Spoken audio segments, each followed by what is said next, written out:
So yesterday we had our Mobilities Focus Area Symposium. It's an absolutely fantastic opportunity to bring people together from across the whole centre. We had people speaking from the data programme, institutions programme, people programme and machines programme. And it was just amazing to hear from all of those different perspectives from which we can approach mobilities. I had the opportunity to present our current work on e-scooter audio alerts. I also had the opportunity to listen to different multidisciplinary research projects to understand what are the outputs that they have.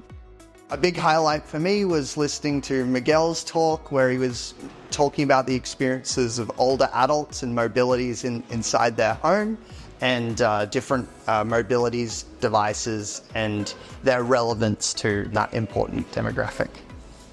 Two of the other real highlights of this symposium have been, firstly, the opening event.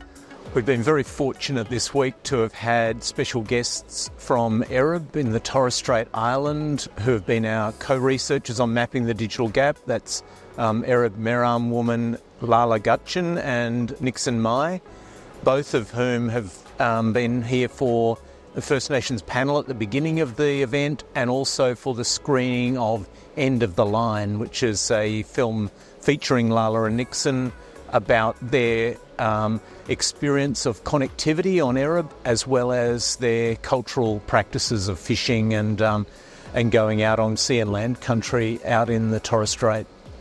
We also saw a fabulous film made by Deborah Lupton, Superbots, and an absolutely stunning film, the Robo NDIS film. The symposium has shown us how we can work together as we go forward in the centre. It's shown us how mobilities are so fundamental to our life in Australia and everywhere else in the world, and how we need to account for them across the projects that we do and in the ways that we think.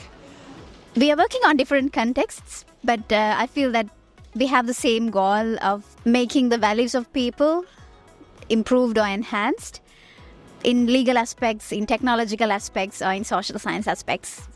I was also struck by the amount of knowledge that we now collectively have across those different areas and our different disciplines about mobilities and automation in Australia. It's really striking how that accumulation of knowledge over the last 3 years enables us to know so much more and really prepares us to be able to think about what comes next.